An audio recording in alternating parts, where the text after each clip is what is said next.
तब को हमारे सबके गौंगा में गावा करती नहीं मेहररुअन हाँ। कि नख पड़ैलवा जवान घर दुलही आई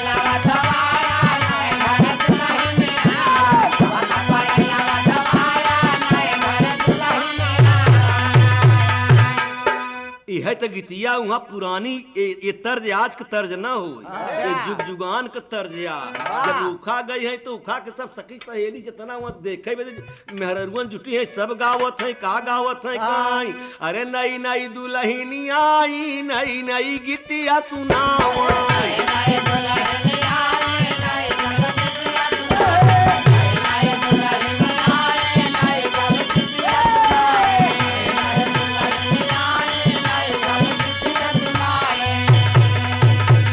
सब सखिया मिल के बोली